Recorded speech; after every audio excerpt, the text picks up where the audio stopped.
ओम शांति। मीठे बच्चे, आज 24 अप्रैल 2024 है। प्रातः मुझे ओम शांति माँ दादा मधुबन।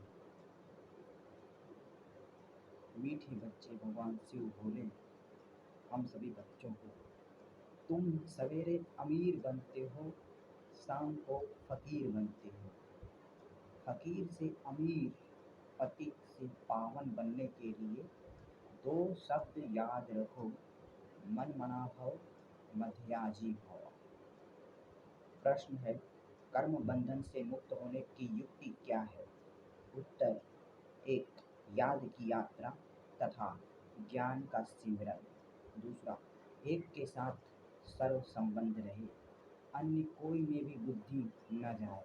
तीसरा, जो सर्वशक्तिमान बैटरी है, उस बैटरी से योग लगा हुआ हो।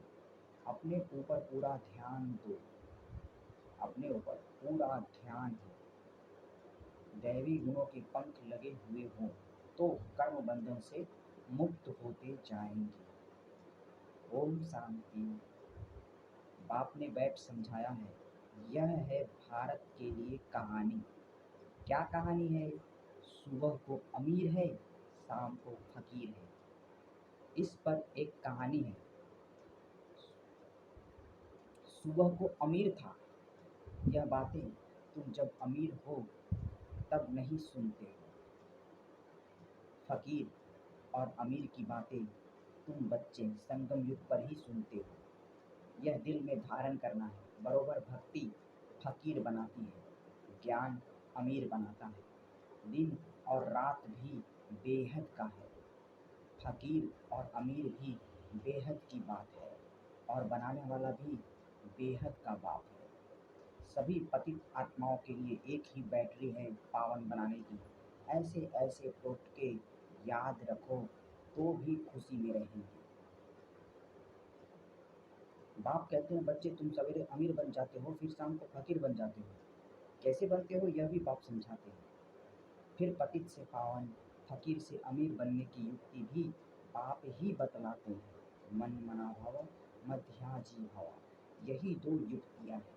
यह भी बच्चे जानते हैं, यह पुरुषोत्तम संगम युग है।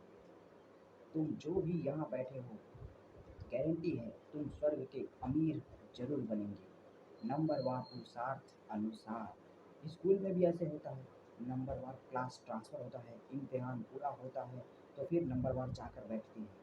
वह है हद की बात, यह है बेहद की बात। नंबरवार रुद्रमाला में जाते हैं। माला अथवा झाड़, बीज तो झाड़ का ही है। परमात्मा फिर मनुष्य सृष्टि का बीज है। यह बच्चे जानते हैं कि झाड़ वृद्धि को कैसे पाता है, पुराना कैसे होता है। आगे यह तुम नहीं जानते थे, बाप ने आकर समझाया है। अभी यह है पुरुषोत्तम संगम युग। अभी तुम बच्चों को पुरुषार्थ करना है, दैवी गुण के पंख भी धारण करने हैं, अपने ऊपर पूरा ध्यान देना है। याद की यात्रा से ही तुम पावन बनेंगे और कोई उपाय नहीं है। बाप जो सर्वशक्तिमान बैटरी है, उनसे पूरा योग लगाना है। उनकी बैटरी कभी ढीली नहीं होती। वह सतो रजो तमो में नहीं आते, क्योंकि उनकी सदा कर्मा की अवस्था है। तुम बच्चे कर्म बंधन में आते हो। कितने कड़े बंधन है। इन कर्म बंधनों से मुक्त होने का एक ही उपाय है, याद की यात्रा। इसके सिवा और कोई उपाय नहीं। जैसे यह ज्ञान है, यह भी हड्डियां नरम करता है। यूँ तो भक्ति भी नरम बनाती है। कहेंगे यह बेचारा भक्त आदमी है, इनमें ठगी आदि कुछ भी नहीं है। परंतु भक्तों में ठगी भी होती है। बाबा अनुभवी है। आत्मा शरीर द्वारा धंधाधोरी करती है तो इस जन्म का भी सब कुछ स्मृति में आता है। 4-5 वर्ष की आयु से अपनी जीवन कहानी याद रहनी चाहिए। कोई 10-20 वर्ष की बात भी भूल जाते हैं। जन्म जन्मांतर का नाम रूप तो याद नहीं रह सकता। एक जन्म का तो कुछ बता सकते हैं, फोटो आदि रखते हैं। दूसरे जन्म का तो पता नहीं रह सकता, दूसरे जन्म का तो पता नहीं रह सकता। हर एक आत्मा भिन्न नाम रूप देश काल में पाठ बजाती है। नाम रूप सब बदलता रहता है। यह तो बुद्धि में है। कैसे आत्मा एक शरीर छोड़ फिर दूसरा लेती है। जरूर 84 जन्म, 84 नाम, 84 बाप बने होंगे। अंत में फिर तमो प्रधान संबंध हो जाता है। इस समय जितने संबंध होते हैं उतने कभी नहीं होते हैं। कलयुगी संबंधों को बंधन ही समझना चाहिए। कितने बच्चे होते हैं, फिर शादी करते हैं, फिर बच्चे पैदा करते हैं। इस समय सबसे जास्ती बंधन है चाचे मामू काके का। जितने जास्ती संबंध उतने जास्ती बंधन। अखबार में पढ़ा 5 बच्चे इकट्ठे जन्मे, पाँचों ही तंदुरुस्त हैं। हिसाब करो कितने ढेर संबंध बन जाते हैं। इस समय तुम्हारा संबंध सबसे छोटा है, सिर्फ एक बाप से सब संबंध है। दूसरा कोई से भी तुम्हारा बुद्धि योग नहीं है सिवाय एक के। सतयुग में फिर इससे जास्ती है। हीरे जैसा जन्म तुम्हारा अभी है। हाईएस्ट बाप बच्चों को एडॉप्ट करते हैं, जीते जी गोद में जाना वर्षा पाने के लिए। सो अभी ही होता है। तुम ऐसे बाप की गोद में आए हो जिससे तुमको वर्षा मिलता है। तुम ब्राह्मणों से ऊंच कोई है नहीं। सबका योग एक के साथ है। तुम्हारा आपस में भी कोई संबंध नहीं। बहन भाई का संबंध भी गिरा देता है। संबंध एक से होना चाहिए। यह है नई बात। पवित्र होकर वापस जाना है। ऐसे ऐसे विचार सागर मंथन करने से तुम बहुत रौनक में आएंगे। सत्युग की रौनक और कलयुग की रौनक में रात दिन का फर्क है। ओम शांति। नजदीकी प्रजापिता ब्रह्मा कुमारी जी आई और भगवान शिव को पाएंगे। इसके सिवा कोई दूसरा चारा नहीं है भगवान को पाने का। भक्ति मार्ग के समय है ही रावण का राज। पिछाड़ी में साइंस का घमंड भी कितना होता है। जैसे सतयुग से भेंट करते हैं। एक बच्ची ने समाचार लिखा कि हमने प्रश्न पूछा कि स्वर्ग में हो या नरक में, तो 4-5 ने कहा हम स्वर्ग में हैं। बुद्धि में रात दिन का फर्क पड़ जाता है। कोई समझते हैं हम तो नरक में हैं, फिर उनको समझाना पड़ता है कि स्वर्गवासी बनने चाहते हो, स्वर्ग कौन स्थापन करते हैं। यह बहुत मीठी मीठी बातें हैं। तुम नोट करते हो परंतु वह कॉपी में ही नोट्स रह जाती हैं, समय पर याद नहीं आते। अब पतित से पावन बनाने वाला परम पिता परमात्मा शिव है। वह कहते हैं मामू कम याद करो तो पाप कट जाएंगे। याद में कोई तो आमदनी होगी ना। याद की रस्म अब निकली है। याद से ही तुम कितने ऊंच स्वच्छ बनते हो। जितनी जो मेहनत करेगा उतना ऊंच पद पाएगा। बाबा से भी पूछ सकते हो। दुनिया में तो संबंध और जायदाद के पीछे झगड़े ही झगड़े हैं। यहाँ तो कोई संबंध नहीं। एक बाप दूसरा नकुल। बाप है बेहद का मालिक। बात तो घड़ी बात तो बड़ी सहज है। उस तरफ है स्वर्ग और इस तरफ नरक। नरकवासी अच्छे या स्वर्गवासी अच्छे। जो सयाने होंगे वह तो कहेंगे स्वर्गवासी अच्छे। कोई तो कह देते हैं नरकवासी और स्वर्गवासी। इन बातों से हमें कोई मतलब नहीं, क्योंकि बाप को नहीं जानते हैं। कोई फिर बाप की गोद से निकल माया की गोद में चले जाते हैं। वंडर है ना। बाप भी वंडरफुल तो ज्ञान भी वंडरफुल, सब वंडरफुल। इन वंडर्स को समझने वाला भी ऐसा चाहिए जिसकी बुद्धि इस वंडर में ही लगी रहे। रावण तो वंडर नहीं है, न उनकी रचना वंडर है। रात दिन का फर्क है। शास्त्रों में लिख दिया है काली दह में गया, सर्प में डसा, काला हो गया। अब तुम अच्छी रीति यह सब समझा सकते हो। श्री कृष्ण के चित्र को कोई उठाकर पढ़े तो रिफ्रेश हो जाए। 84 जन्मों की कहानी है। जैसे श्री कृष्ण की वैसे तुम्हारी। स्वर्ग में तो तुम आते हो ना, फिर त्रेता में भी आते रहते हैं। वृद्धि होती रहती है। ऐसे नहीं त्रेता में जो राजा होते हैं वह त्रेता में ही आएंगे। पढ़े के आगे अनपढ़े को घड़ी ढोनी पड़ेगी। यह ड्रामा का राज बाबा ही जान सकते हैं। अब तुम जानते हो तुम्हारे मित्र संबंधी आदि सब नरकवासी हैं। हम पुरुषोत्तम संगम युगी हैं। अब पुरुषोत्तम बन रहे हैं। बाहर के रहने और यहाँ 7 रोज आकर रहने में बहुत फर्क पड़ जाता है। हंसों के संग से निकल बगुलों के संग में जाते हैं। बहुत बिगाड़ने वाले भी हैं। बहुत बच्चे मुरली की परवाह नहीं करते हैं। बाप समझाते हैं गफलत नहीं करो, तुमको खुशबूदार फूल बनना है। सिर्फ एक बात ही तुम्हारे लिए काफ़ी है, याद की यात्रा। यहाँ तुमको ब्राह्मणों का ही संग है। कहाँ कहाँ ऊंच से ऊंच, कहाँ नीच। बच्चे लिखते हैं बाबा बगुलों के झुंड में हम एक हंस क्या करेंगे। बगुले कांटे लगाते हैं, कितनी मेहनत करनी पड़ती है। बाप की श्रीमत पर चलने से पद भी ऊंच मिलेगा। सदैव हंस होकर रहो। बगुले के संग में बगुला न बन जाओ। गायन है आश्चर्यवत सुनंती कथंती भागंती। थोड़ा भी ज्ञान है तो स्वर्ग में आएंगे, परंतु फल रात दिन का पड़ जाता है। सजाएं बहुत कड़ी खाएंगी। बाप कहते हैं मेरी मत पर न चल, पतित बने तो 100 गुना दंड पड़ जाता है, फिर पद भी कम हो जाता है।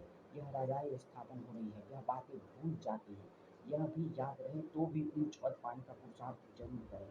नहीं करते हैं तो समझा जाता है एक कान से सुन दूसरे से निकाल देते हैं। बाप से योग नहीं है, यहाँ रहते ही बुद्धि योग बाल बच्चों की तरफ है। बाप कहते हैं सब कुछ भूल जाना है, इसको कहा जाता है वैराग्य। इसमें भी परसेंटेज है। कहाँ न कहाँ ख्यालात चले जाते हैं, एक दो से लव हो जाता है तो भी बुद्धि लटक जाती है। बाबा रोज समझाते हैं इन आँखों से जो कुछ देखते हो वह सब खत्म होने वाला है। तुम्हारा बुद्धि योग नई दुनिया में रहे और बेहद के संबंधियों से बुद्धि योग रखना है। यह मासूक वंडरफुल है। भक्ति में गाते हैं आप जब आएंगे तो आपके बगैर हम किसको भी याद नहीं करेंगे।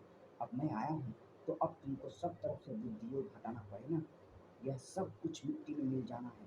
तुम्हारा जैसी मिट्टी के साथ बुद्धि योग है, मेरे साथ बुद्धि योग होगा तो मालिक बन जाएंगे। बाप कितना समझदार है, बनाते हैं। मनुष्य नहीं जानते कि भक्ति क्या है और ज्ञान क्या है। अब तुमको ज्ञान मिला है तब तुम भक्ति को भी समझते हो। अब तुमको फीलिंग आती है कि भक्ति में कितना दुख है। मनुष्य भक्ति करते हैं, अपने को बहुत सुखी समझते हैं, फिर भी कहते हैं भगवान आकर फल देंगे। किसको और कैसे फल देंगे वह कुछ भी नहीं समझते। अब तुम जानते हो बाप भक्ति का फल देने आए हैं। विश्व की राजधानी का फल जिस बाप से मिलता है वह बाप जो डायरेक्शन देते हैं उस पर चलना पड़े। उस उनको कहा जाता है ऊंची से ऊंची मत। मत मिलती तो सबको है, फिर कोई चल सके कोई चल न सके, बेहद की बादशाही स्थापन होती है। तुम अभी समझते हो हम क्या थे, अब हमारी क्या हालत है। माया एकदम खत्म कर देती है। यह तो जैसे मुर्दों की दुनिया है। भक्ति मार्ग में तुम जो कुछ सुनते थे वह सब सत्य सत्य करते थे, लेकिन तुम जानते हो कि सच तो एक बाप ही सुनाते हैं। ऐसे बाप को याद करना चाहिए। यहाँ कोई बाहर वाला बैठा हो तो उनको कुछ भी समझ में नहीं आएगा। कहेंगे यह तो पता नहीं क्या सुनाते हैं। सारी दुनिया कहती है परमात्मा सर्वव्यापी है और यह कहते हैं वह हमारा बाप है। क्रोध कांध से ना करते रहेंगे, तुम्हारे अंदर से हाँ हाँ निकलती रहेगी। इसीलिए नए कोई को अलाउ नहीं किया जाता है मुरली सुनने में। 7 दिन का कोर्स करना जरूरी है, तभी आप भगवान की मुरली सुन सकते हो, समझ सकते हो। नए लोग को कुछ समझ में नहीं आता, ऊपर से जाता है। इसके लिए नज़दीकी प्रजापिता ब्रह्मा कुमारी ईश्वरी यहाँ आपका हार्दिक आमंत्रण है। आइए और भगवान शिव को पहचानिए, अपने को पहचानिए और ज्ञान लीजिए और पढ़ाई कीजिए। अच्छा मीठे मीठे सिक्की लगे बच्चों प्रति माता पिता बाप दादा का याद प्यार और गुड मॉर्निंग। रूहानी बाप की रूहानी बच्चों को नमस्ते। हम रूहानी बच्चों की रूहानी माता पिता बाप दादा को याद प्यार गुड मॉर्निंग और नमस्ते। शुक्रिया बाबा, शुक्रिया आपका पद्मा परम, शुक्रिया मेरा बाबा मीठा बाबा प्यारा बाबा, शुक्रिया बाबा। धारणा के लिए खुशहाल खुशबूदार फूल बनने के लिए संग की बहुत संभाल करनी है। हंसों का संग करना है, हंस होकर रहना है। मुरली में कभी बेपरवाह नहीं बनना है, गफलत नहीं करनी है। कर्म बंधन से मुक्त होने के लिए संगम युग पर अपने सब संबंध एक बाप से रखने हैं। आपस में कोई संबंध नहीं रखना है। किसी हद के संबंध में लव रख, बुद्धि योग लटकाना नहीं है, एक को ही याद करना है। वरदान है परमात्मा लव में लीन होने व मिलन में मग्न होने वाले सच्चे स्नेही भव। स्नेह की निशानी गाई जाती है कि दो होते भी दो न रहे, लेकिन मिलकर एक हो जाए। इसको ही समा जाना कहते हैं। भक्तों ने इसी स्नेह की स्थिति को समा जाना व लीन होना कह दिया है। लव में लीन होना यह स्थिति है, लेकिन स्थिति के बदले उन्होंने आत्मा के अस्तित्व को सदा के लिए समाप्त होना समझ लिया है। आप बच्चे जब बाप के व रूहानी माशूक के मिलन में मग्न हो जाते हो तो समान बन जाते हो। बाबा और मैं समान। स्लोगन है अंतर्मुखी वह है जो व्यर्थ संकल्पों से मन का मौन रखता है। जो व्यर्थ संकल्प चलते हैं मन में उससे मन का मौन रखें तो ही उनको ही अंतर्मुखी कहा जाता है।